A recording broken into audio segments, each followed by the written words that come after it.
Well, hello. I haven't shot a video for about a week. I need to take breaks. I need to not be on the telly. I can't put on shoes when I'm standing up. I realize it's a lot harder than sitting down and putting on shoes. But I'm still doing it anyway because I'm brave. And I take risks.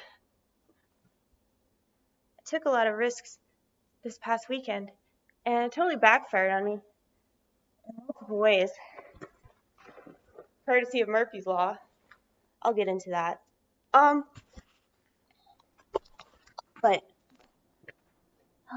see. Well, here's my little thingamajigger.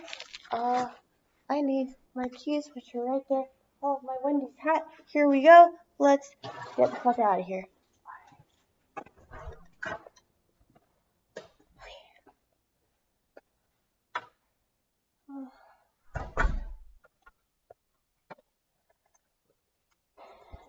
Alright, so you guys want to know what happened? I'll tell you what happened. A lot of really horrific shit.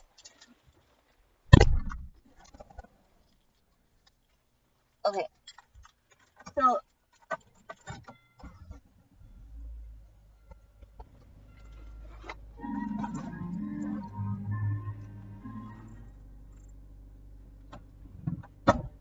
most recently, I was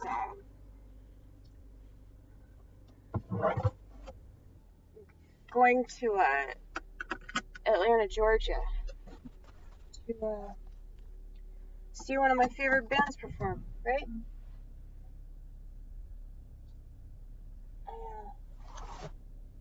I was excited. Well, here's the thing. What I realized.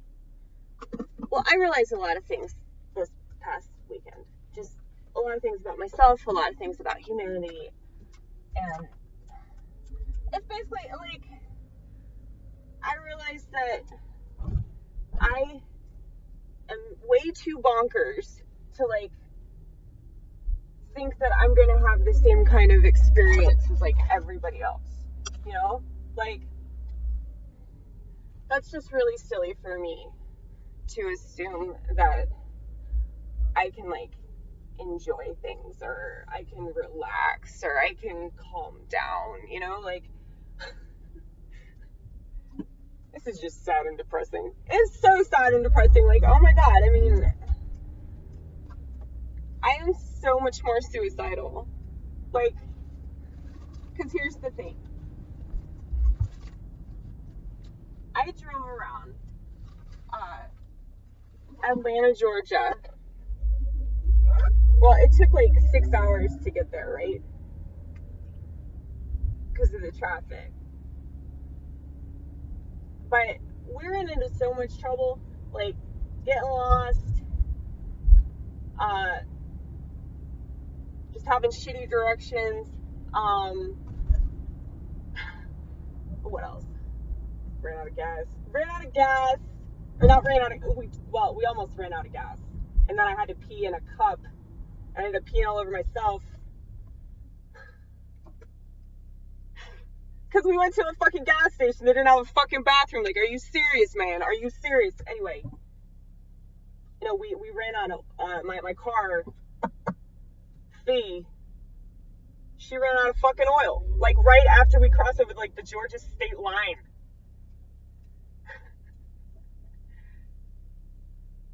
Yeah, it was like your car was not happy. It was like Eastern Standard Time. Yeah, man, it's like, yeah, the time changed, and then all of a sudden my car like just started shaking, and I thought that she was just like breaking down because all these check engine lights came on like at the same time, and so I just assumed the worst, you know. I thought that like my car was gonna explode, and like that's always the first thought that pops into my head. I tried to talk about that last night. I performed comedy last night, and I was so excited about going. And I feel like if I'm not nervous about my performance, it won't be good. Because I just wasn't even nervous last night because I was just so stoked to just be back and fucking Nashville. I can't believe that I say that right now. I can't believe that I say that. I know that I don't know how to talk, you guys. But anyway, we ran out of fucking oil, but luckily I had some in the car, and I put it in my thing, a little oil container in the engine, and then we took off, and like I called my friend Kim, like frantically, just freaking the fuck out. What do I do? And I mean, she strongly advised me to like come home, but it's like we just crossed over the Georgia state line, like I felt like my friend Todd and I, like, we invested way too much in that experience to like turn back, you know. So we just kept going, right? And then we just kept getting lost. Like I said, I had to pee in a cup, and he got his urine on me, which, you know, I know this is sad, but that wasn't the first time. This time I was sober. But yeah, like, I don't know. I feel like he doesn't like me as much as he thought that he liked me before this trip, because, like, I mean, I'm a really fucking negative person, and it's just, I'm so emotional that I think in the gray. Like, I contemplate everything. I contemplate all the different angles and sides to an argument or an experience or situation or whatever. But, like, I feel very black or white. Like, I have very, very intense feelings. And so I was just really disappointed because, like, okay, so we actually got to the place, like, I prophesized about that too. I was like, we're going to arrive, like, when the opening act is going on. And that's exactly what happened. And we were so lucky. And, like, I felt blessed when that happened. Like, blessed. And I was like, man, I actually think that I could believe in God again. Like, this concert made me start contemplating religion. But here's the thing. I stayed up all night to make this, like, stupid-ass tribute. Like, I covered this coffee canister. What was a Maxwell House coffee canister. I covered it in Post-it notes with stupid ass jokes or silly, cheesy ass sentiments. Why do you attach the word ass to everything now? I don't know. When did I start doing that? I have no idea, but it's annoying. Stop it. Don't do it so much. It's annoying. Fine. Stupid ass. Stupid ass, that's funny. Yeah.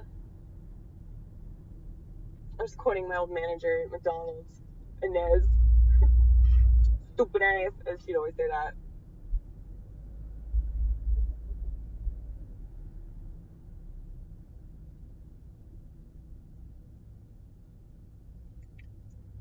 But yeah, anyway.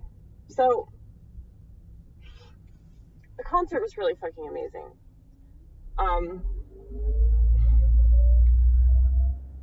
But, like, we waited around for, like, maybe, like, an hour and a half, something like that, for the band. And, like, a few of the band members came out, and they were really nice. But, like, the lead singer that I wanted to talk to, and the rest of the band, like, they just didn't come out. And I don't know, I mean, the people that I was with, like, they wanted pictures, you know, and I know that's fucking annoying. But they all, like, they traveled. I feel like if you make an honest effort and you really appreciate something, and, you know, you drive a long ass way, that's acceptable. That's acceptable use of the word ass.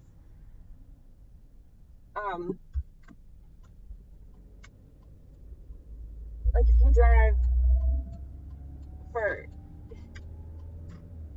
I think anywhere, like, over 2 hours, maybe over 3 hours to see a concert, you know, I think that, like, that should warrant that artists being like, oh wow, they give a shit about me, maybe I should give a shit about them, you know? That I just think that's so lame. And so it's like I was just so disappointed by the fact that like I didn't get to talk to him, that it just totally ruined everything. And I know that's stupid, and I know that it's like so black or white, and it's so like idealistic. Yeah, and you knew this was gonna fucking happen. I mean, I fucking told you. I told you that this was gonna happen if you weren't careful, and you didn't fucking listen. No. The thing is, like, I've cried so much about it, but I can't like play the victim, because like, yeah, like I'm bonkers, you know? Like, it's dangerous for me to leave the house, because like I just want to think that people care, you know? Like, most of the time people don't, because they're so addicted to their phones. See, I'm not addicted to my phone, and I didn't want a fucking picture, I just wanted a conversation. But I don't know, I don't understand why, like, it's so much to ask somebody to, like, take a picture, just to take 5 minutes, you know, to get a picture with your fans or whatever. I just think that's so, like, douchey, you know? So, I was really upset. That's not his fault that I have an emotional disorder and that I'm a total fucking wreck no matter what. You know, I think that if he talked to you, like, I don't think it would have been the experience that you wanted anyway, so it doesn't matter, like, I mean, what happened? You still would have gotten upset, you still would have, like, continued, you know, your PTSD episode. Yeah, man, I was, like, in and out of a PTSD episode that whole fucking day. Like, I woke up and, like, immediately threw up into the sink. So, I mean, that right there could have, like, been, like, a strong indication, like, hey, maybe you shouldn't go to Atlanta and attempt to tell one of your favorite bands that they're one of your favorite bands and it really helps you out, because, like, I don't know, they don't really care that you're here, you know? It's just, like, I feel like people should show their appreciation. Like, artists, I'd say that to anybody. But that being said, like, I can't even, like, listen to their music. Like, I was performing at the Tin Dog Tavern last night, and, like, I was still chilling at the bar with these other people, these comic friends of mine, and we were just bitching about feminism, and it was great. And they were getting drunk, and I was staying sober, and it was cool. And then Drunk Girls started playing, and I just got really upset, and I just, like, wanted to leave that bar immediately. I mean, it's like I have a disorder that makes me, like, idealize people and then, like, devalue them. I mean, like, that's why I'm devaluing them, because, like, they meant a lot to me, and then, I don't know. I don't know why you think that you're so fucking important. Like, what the hell is wrong with you? Like, I just think that fans should be important to, like, somebody that does art. It would be different if he was just some actor, you know, that was just, like, paid a lot of money to be fucking hot and say stupid lines, you know, in some shitty movie that they got paid way too much to make and be part of, you know? Like, he's an artist that does, like, music that matters, you know, not just fucking shit. And, like, I guess he just thought I was, like, just wanted a fucking picture. But fuck him for thinking that I'm just a fucking sheep. Bah! You probably have a smartphone. Shit. I don't have a smartphone. Anyway. I just feel like all the sacrifices that I made to, like, see that band and just get them that little package. Yeah, I traveled across state. Sure. I can't even. I'm so mad. I traveled across state lines with fucking drugs, like a lot of pot cookies, and like, it was fucking crazy. It's like I did that, like, all for you, and you just fucking snubbed me. You sound extra crazy. I don't think you should put this video up. I don't know. The joke in this is that Murphy's Law totally applied that entire day. Like, and so, like, that should have told me, like, right there, you know, this is not a good idea. But, you know, whenever you make plans, you're always excited about them. But, like, the closer and closer it gets, it's, like, it becomes more terrifying. And then there's this expectation and, you know, the stress begins. And it's, like, the whole 2 hours where I was watching them perform, like, I was just bawling. Like, I could not stop crying. Like, I'm glad that they played so fucking loud because I was sobbing. Like, sounded ridiculous. But yeah, I guess that's, like, the punk thing, though, to, like, not give a fuck about your fans, you know.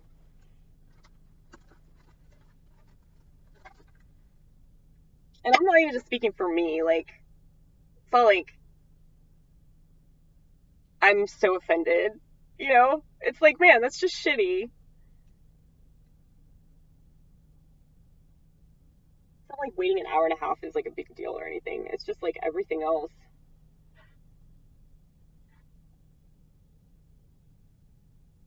I mean, they're really fucking busy, and try to look at all sides of this. I promise. It just hurts. I'm not really angry as much as I'm just, like, hurt. Because I really do think that if they knew me, like, they would want to keep knowing me, I guess. But maybe I'm just a moron for that ideology of myself, you know? But welcome to Crazy Town.